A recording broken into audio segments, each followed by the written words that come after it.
को powered by Vimal. Vimal बोलो जुबा केसरी. वायकरांचं प्रकरण सध्या चांगलं झालं आहे. आज अशी बातमी आलेली होती की जे ईव्हीएम मशीन जो मोबाईलशी कनेक्टेड होता त्याचाच वापर करून वायकरांच्या मेहुण्यांनी पहिल्या दिवसापासून आम्ही सांगत आहोत की उत्तर पश्चिम मतदारसंघात जेव्हा मोजणी चाललेली मतांची तिथे घोळ झालेला आहे. काही पत्रकारांनी आपण पाहिलं असेल, काही आपल्यातूनच पत्रकारांनी हा विषय लावून धरलेला आहे. अजून माहिती समोर येत आहे. आम्ही देखील अजून काही माहिती घेऊन कोर्टात जाणार आहोत. तिथे ईव्हीएमचा फ्रॉड झालेला आहे, निवडणुकीचा फ्रॉड झालेला आहे आणि इलेक्शन कमिशन म्हणजे एंटायरली कॉम्प्रोमाइज्ड हे समोर आलेलं आहे. कालच आपण पाहिलं असेल इलॉन मस्क जे स्वतः टेक्नॉलॉजीवर एवढा भर देत असतात, एवढा विश्वास ठेवतात. आपल्या जगात जर एकमेव व्यक्ती कुठची टेक्नॉलॉजीवर जास्तीत जास्त काम करत असेल ते स्वतः इलॉन मस्क आहेत आणि त्यांनी देखील सांगितलेलं आहे की ईव्हीएम हॅक होऊ शकतात. आज आपण पाहतो एक बातमी समोर आलेली आहे की कोणीतरी फोन घेऊन OTP घेऊन ती ईव्हीएम उघडण्याचा प्रयत्न करत होता. तो मिंदे गँगमधला होता.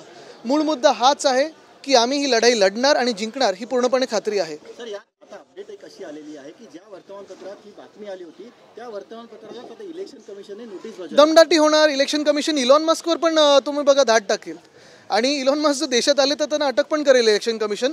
पण निवडणूक यंत्रणेवर लक्ष देणार नाही आणि मतदारांचं ऐकणार नाही. इलेक्शन कमिशन हे भाजपच्या ऑफिसमधून चालतं हे सगळ्यांना माहिती आहे. दडपशाही म्हणायची इलेक्शन कमिशन नक्कीच दडपशाही. आणि आपण हुकुमशाही पहा, साधारणपणे निवडणुकीनंतर 303 वरनं हुकुमशहाला आम्ही 240 वर आणला या देशात.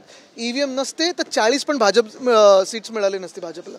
वायकर म्हणते तर रडीचा डाव आहे, फक्त आमचेच माणसं रडतंय कोण हे आम्हाला माहिती आहे. त्यांना सांगू का कोण कोण रडत होतं आणि काय काय त्यांनी मला सांगितलं ते.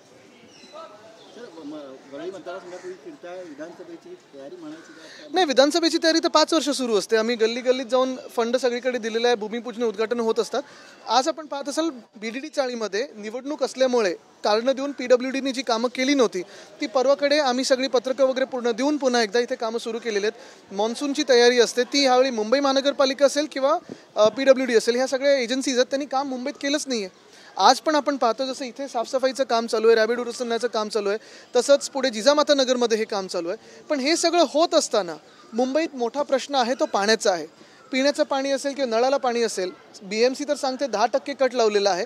पण सगळ्यांना असं भासवलं जातं आहे की 10%च कट आहे.